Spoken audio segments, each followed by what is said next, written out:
Pallavi, you can read.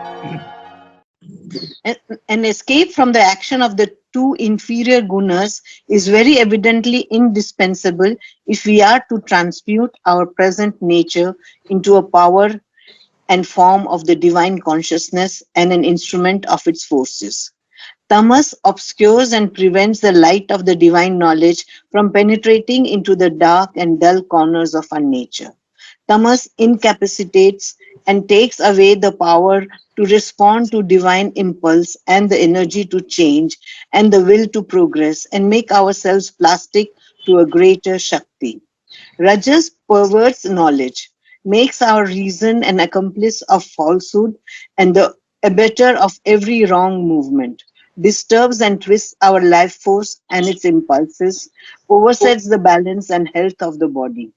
Rajas captures all high-born ideas and high-seated movements and turns them to a false and egoistic use. Even divine truth and divine influences, when they descend into the earthly plane, cannot escape this misuse and seizure. Tamas, unenlightened, and Rajas, unconverted, no divine change or divine life is possible. There you are. Very clear. So, we read what he is saying. So, Sattva, Rajas, Tamas. Sattva, so first of all, you have to try and go to the Sattva level by denying the Tamasic nature and the Rajasic nature in yourself. That's exactly what he's saying. And once you have gone to the Sattvic level, even the Sattva you have to renounce and go above, because Sattva, Rajas, Tamas belong to the level 1 of the ignorance, and so you have to go beyond that to the spiritual planes of consciousness.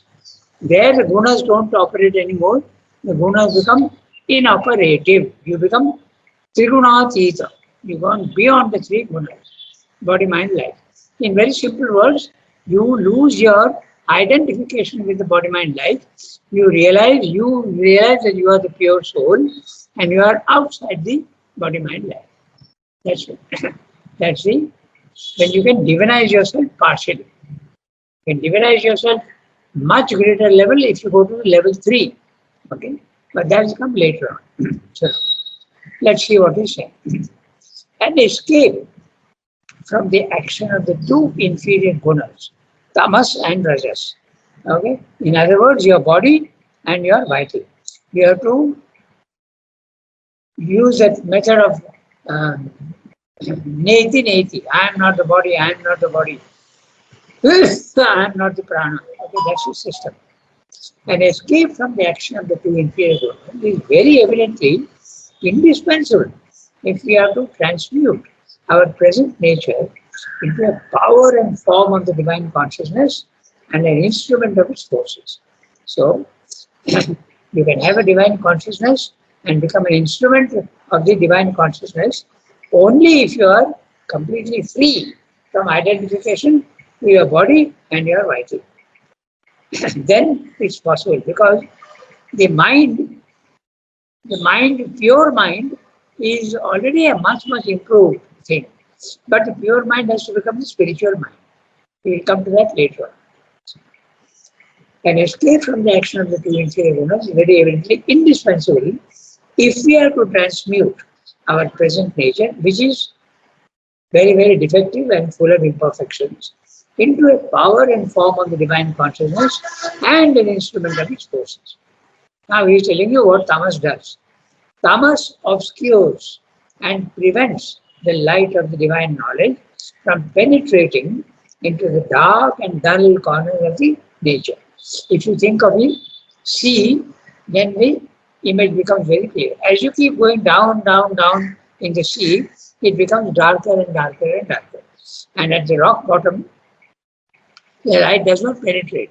Exactly in the same way, the spiritual light, when it cannot enter into your body, it may enter into your mind, it may enter in some cases into your vital to transform it. But a body is very difficult. It is so dense and black that the light cannot come. Okay?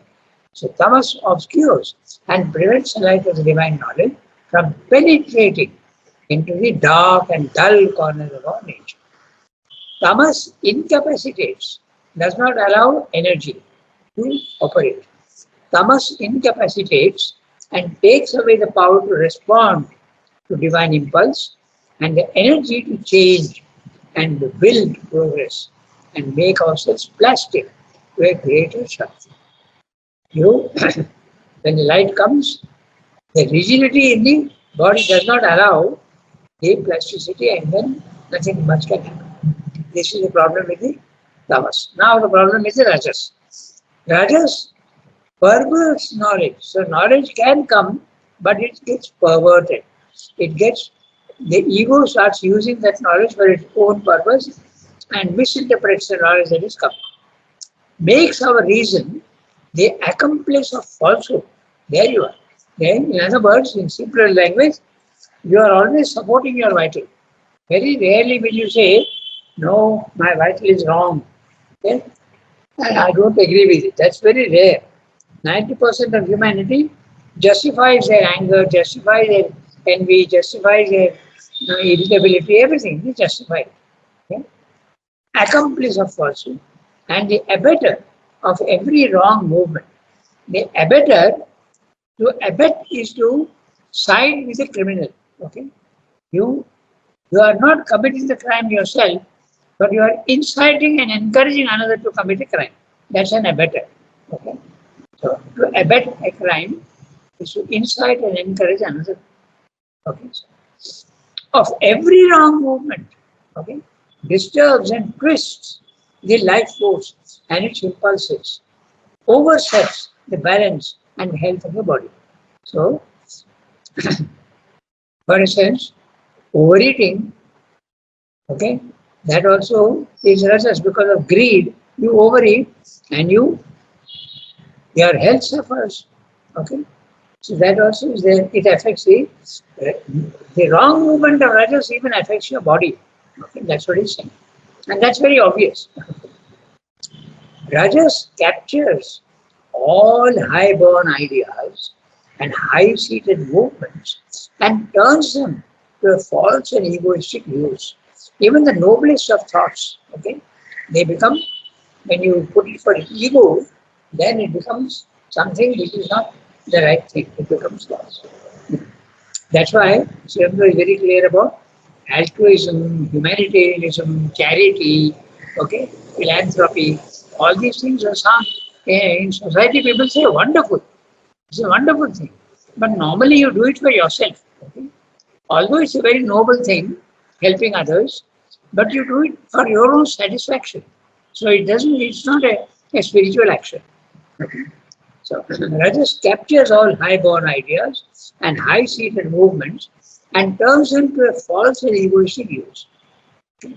You don't take credit for what you're doing. I've done so much for others. Okay? Even divine truth and divine influence. By the way, it's very subtle, huh?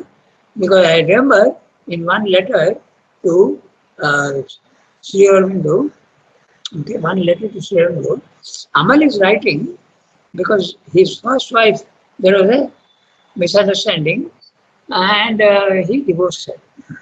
Okay, so he's writing that I loved her so much and she never responded, this, that, is complaining. So Sri says, what is human nature, human love? It is nothing. Okay, so you feel that you are loving very platonically, but you are taking credit for it and you are trying to justify it. Not knowing that it is really nothing. Human love is nothing at all. It's full of egoism. Okay, so I remember that. So that's what he's saying. High-born ideas and high-seated movements and turns them to a false and egoistic use. Even divine truth and divine influences, when they descend into the earthly plane, cannot escape this misuse and seizure. Remember, we always keep stressing that the law of diminution and distortion, when the one comes down into the manifestation, there is a law of diminution and distortion. That's what Sri Ram is explaining. See? Even divine truth and divine influences, when they descend into the earthly plane, cannot escape this misuse and seizure. Okay? tamas unenlightened, and rajas unconverted, no divine change or divine life is possible.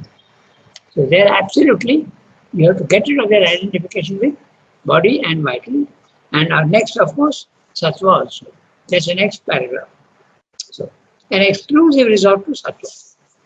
Who will read next?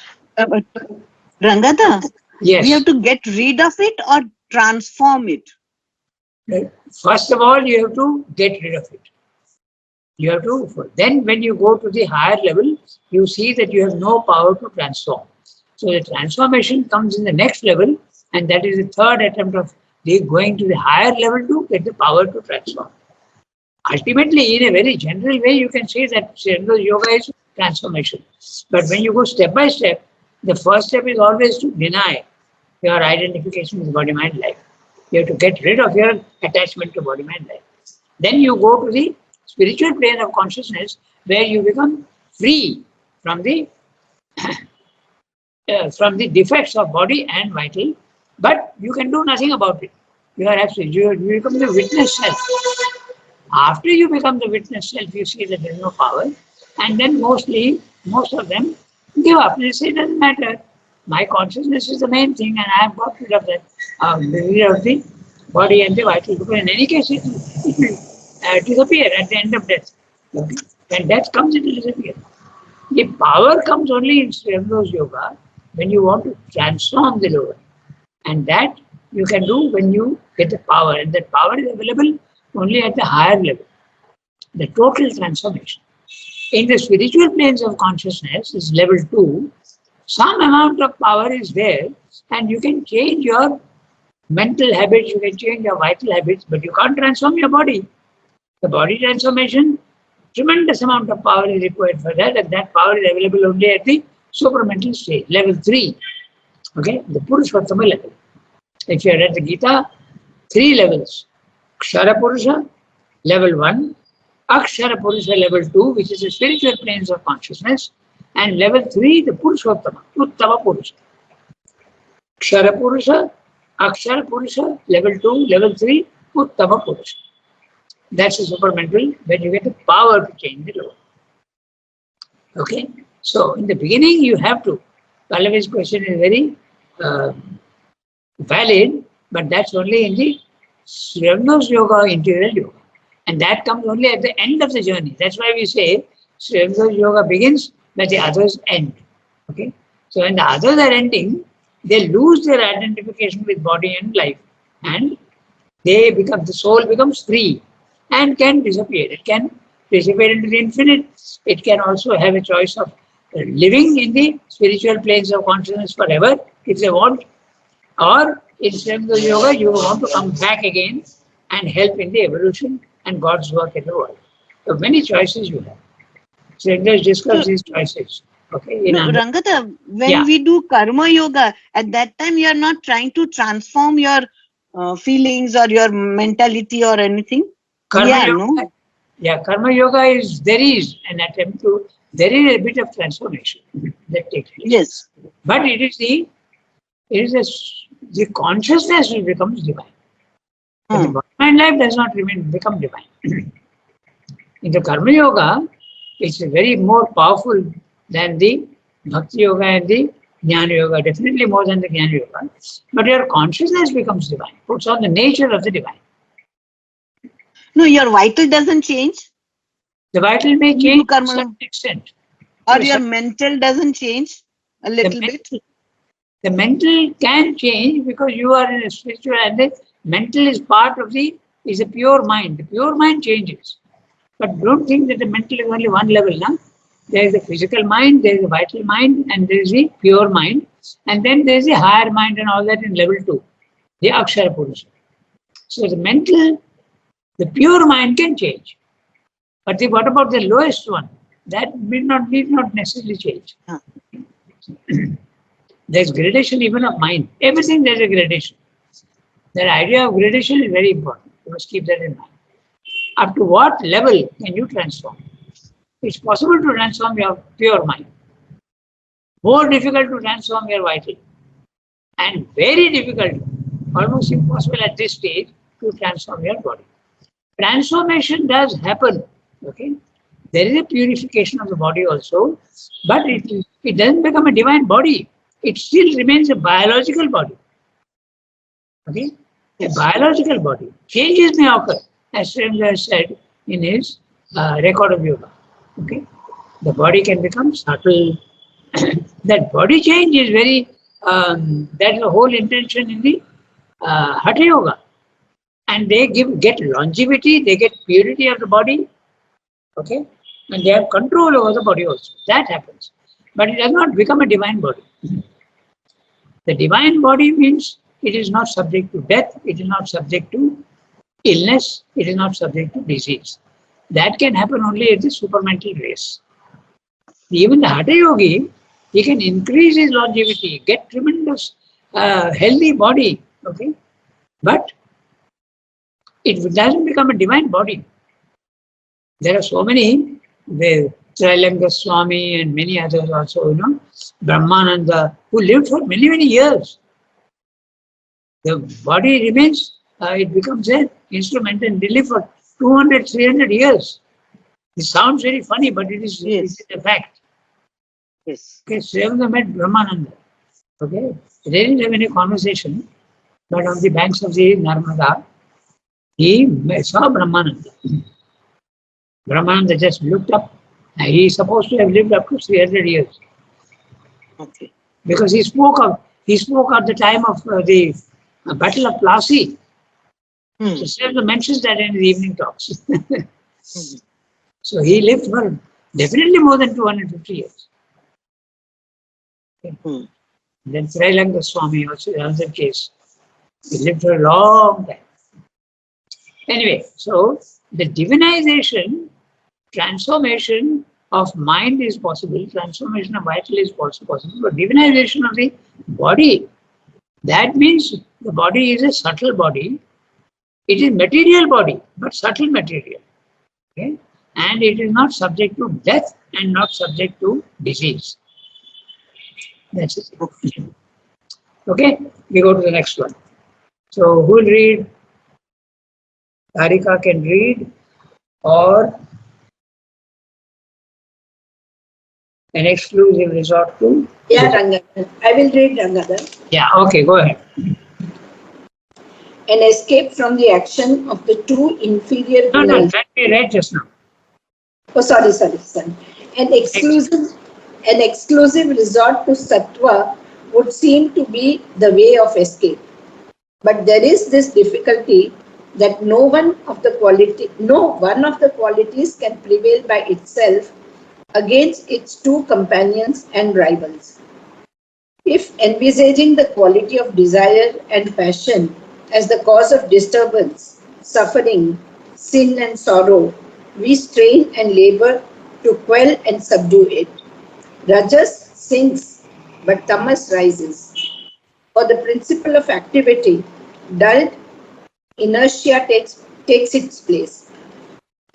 Sorry.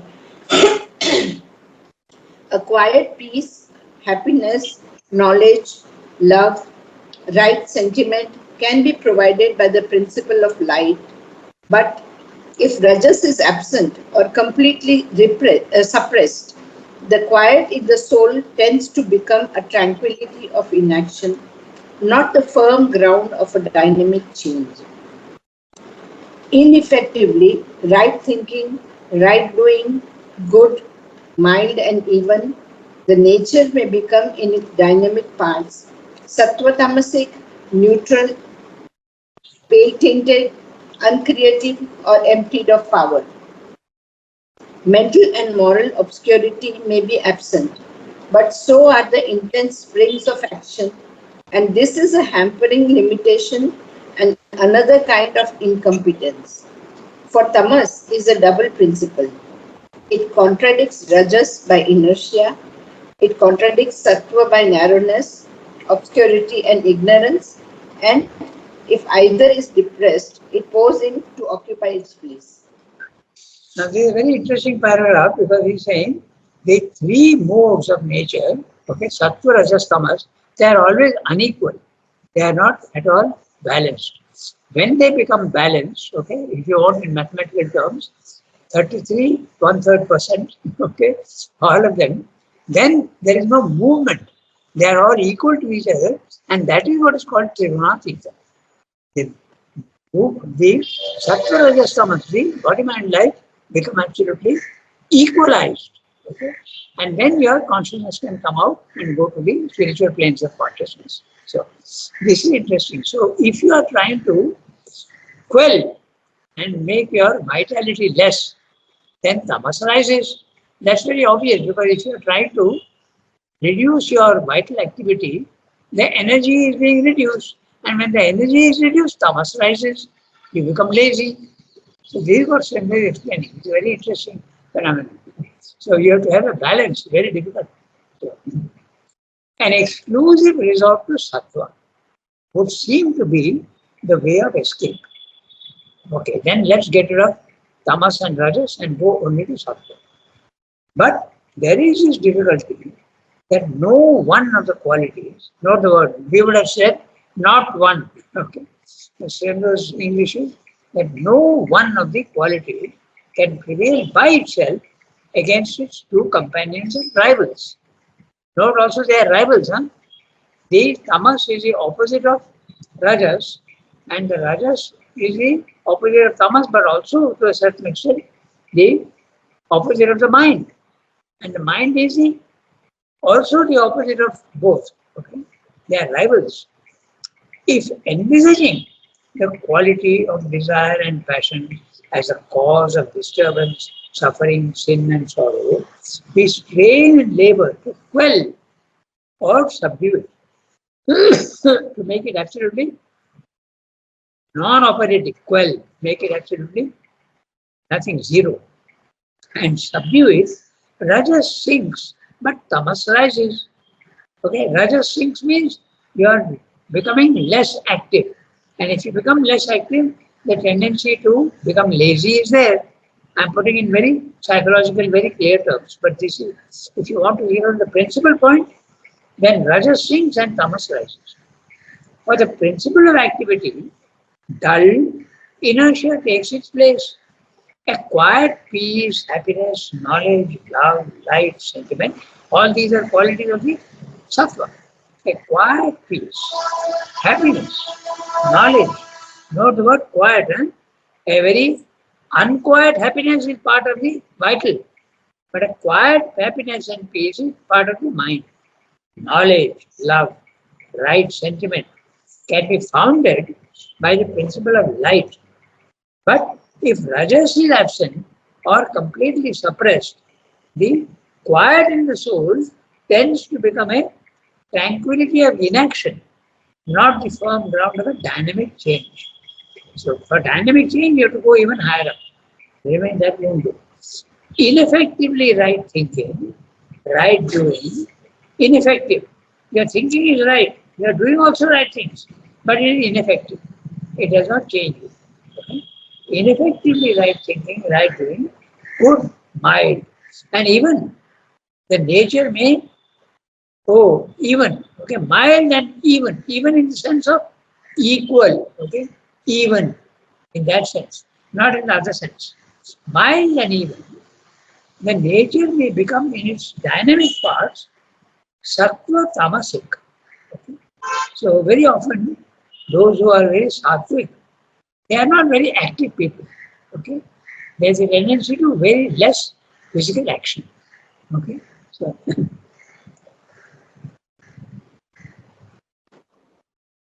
they will move slowly, they will talk slowly.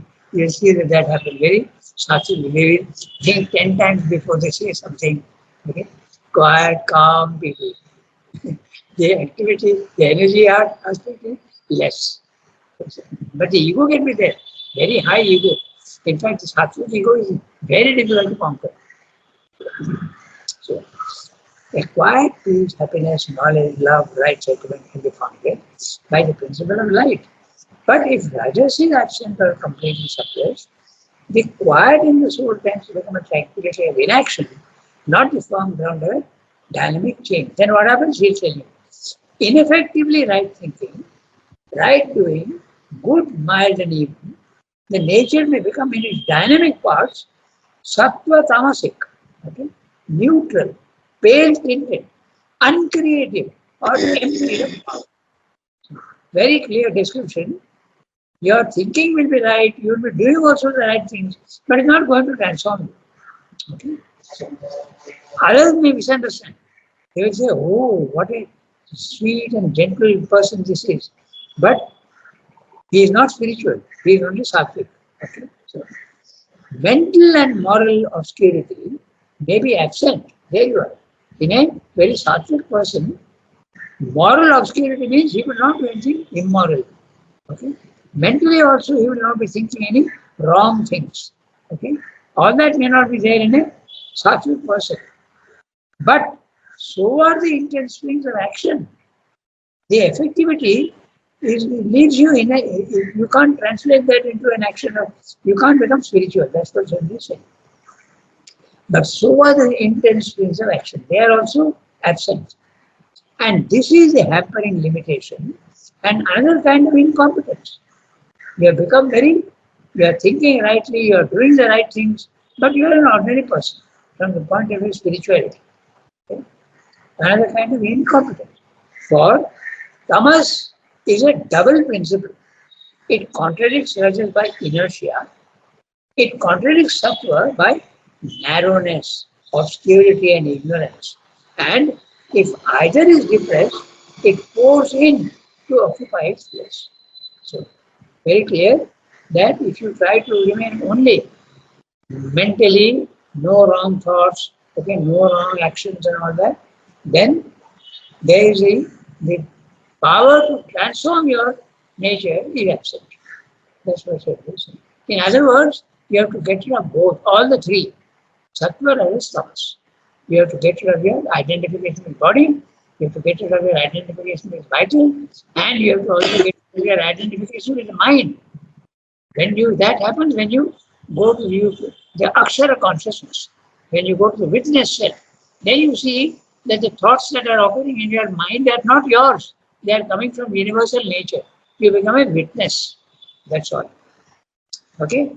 So now we go to the next paragraph, third paragraph. Ranganath, just one Yes. question. Yeah. This sentence, a quiet peace, happiness, knowledge, love, right sentiment can be provided or founded. What is it? Yeah, founding means foundation. No, for me in the book it is provided. Oh, acha. So, provided by the principle of right. Okay, so they must have changed this in the SABCA. It's very interesting. Provided, founded. You see the reading, the P and the F can be confused. Okay. Then the OU are there in both the words. Provided and founded. Both the words are there. And then provided. D is again again common. So it is misreading at the first level. That was afterwards they found that the reading was wrong and they have corrected it. Okay. I'll make a note of it. Very interesting. Rest 1 second. Let me make a note of it. So where is it gone? Founded. Okay. So yeah. Oh, I can't do this on my tablet. Okay. Doesn't matter.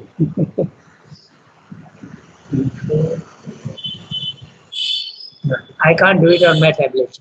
I could have done it on my the laptop, but it's not possible. So it's interesting. Founded, okay, and provided. This is the problem with reading Srebno's text, his handwriting, and see the similarity between provided and founded. How the confusion comes.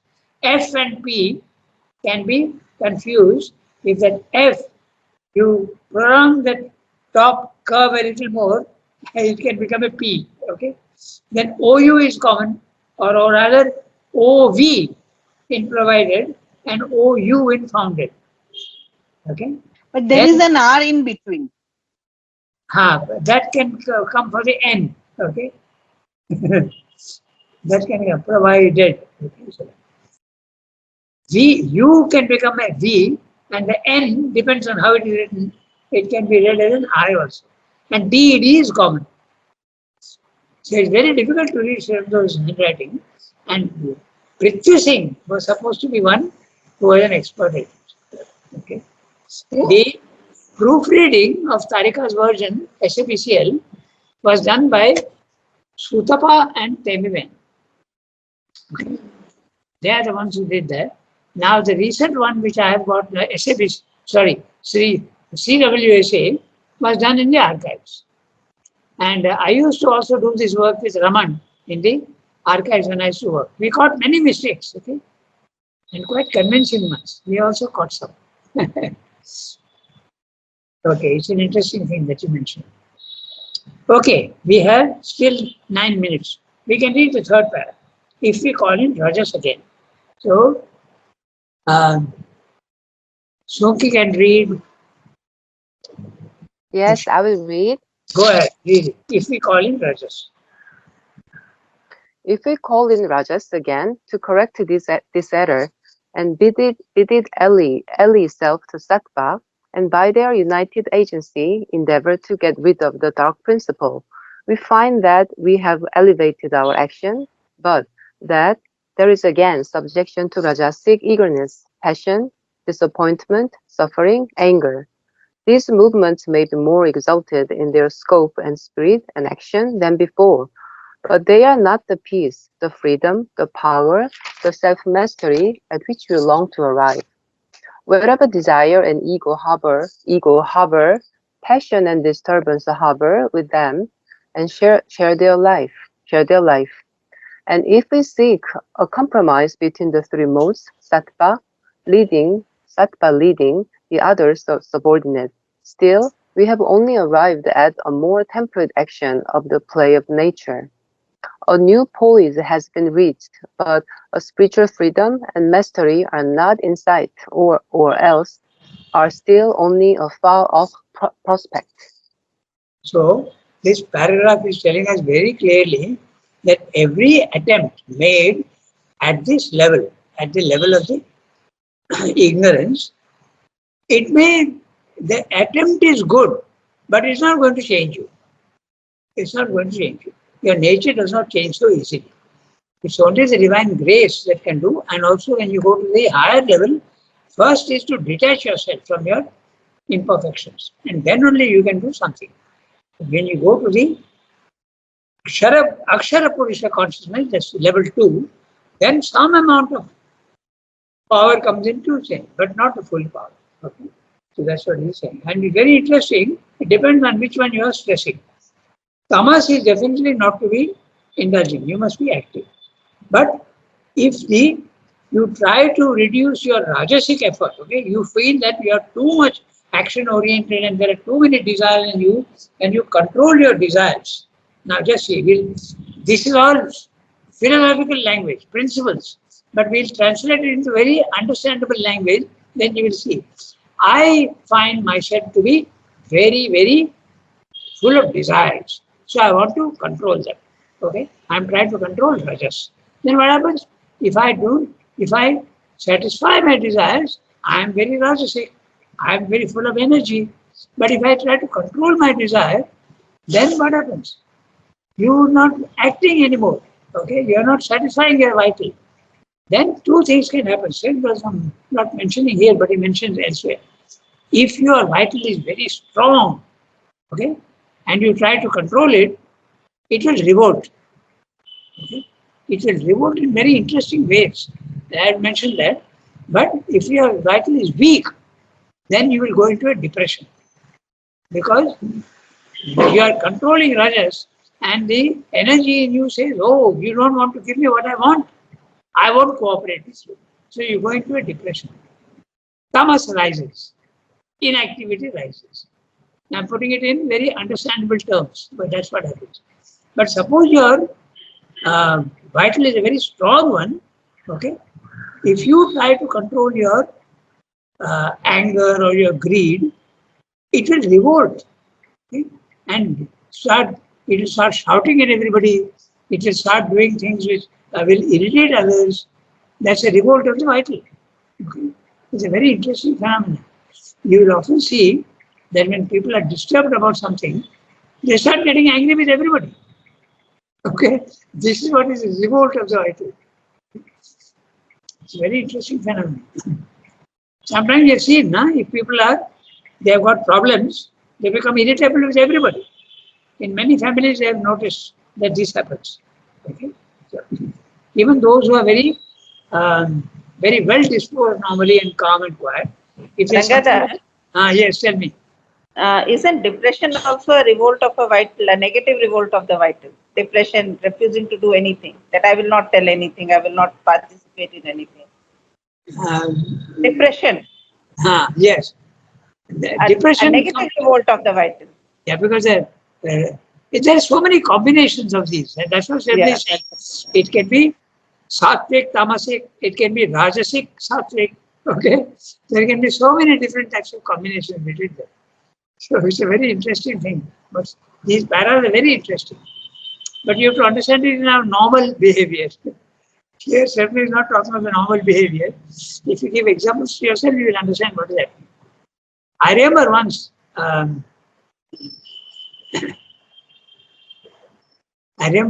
In my own case, even I can tell you, okay, so when there was this, you were trying to control the vital urges in you, okay, you start getting angry with everybody.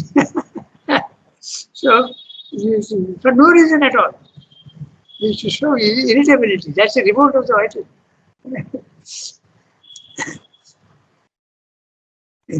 He is not there anymore, Pranabda, our Dada. He used to get tremendous depressions and revolts. Once he walked away from when nobody knew where he was, then Mother sent Pavitra to look out and find him where he was.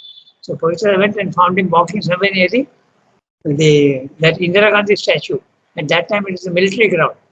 And then he told, Mother is calling you, and he brought him back again. So, so this sort of thing. We have only 3 minutes left, so I don't think we can read the next one.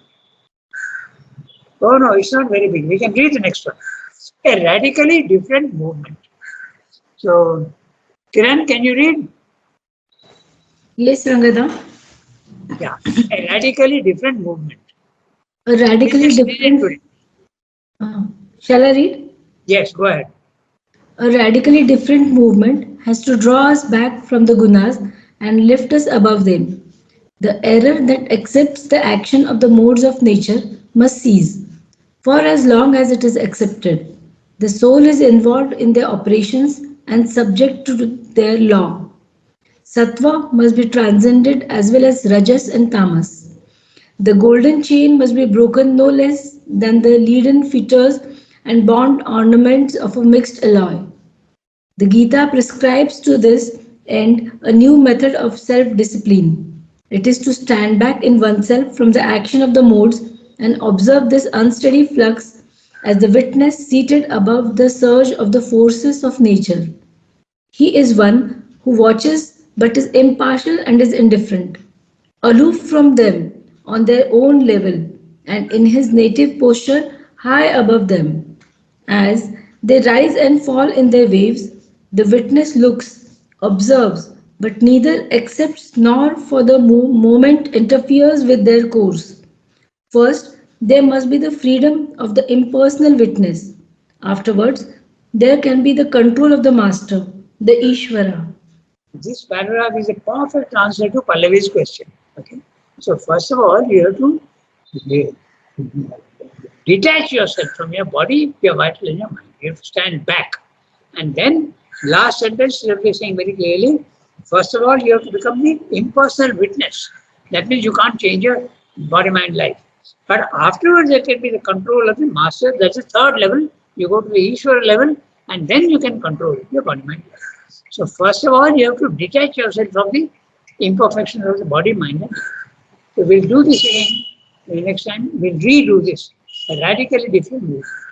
Not control of the tamas, rajas and sattva, but standing back from them. Okay? Not identifying yourself with your body mind. That's the solution. The first solution. The second solution, you have to rise to the Ishwar level. Then you can control your circulation, transform. Okay? So in other words, we can say, Rangada, Ah, yeah, yes, that whatever, whichever path we say, this detachment is a necessary step. yes, that's right. We cannot say that because Sherwind has told you don't leave the world, means that we should not go through this detachment. Often we use that as an excuse that this detachment is not a necessary step in our part, but it is. Right, Exactly. Rangada? Yeah, exactly. In other words, you continue to do the work that you are doing. If you are Yes, working but in the dining hall, you detachment is continue. Yeah, but you stand back from your action. You start watching yourself. That's right. detachment is a necessary step. That's all I want to say. Yeah, that's right. You are absolutely right. It should not be misinterpreted. Yes. Yes. Okay. Bye, everybody. Have a nice day. Bye all. Bonjour,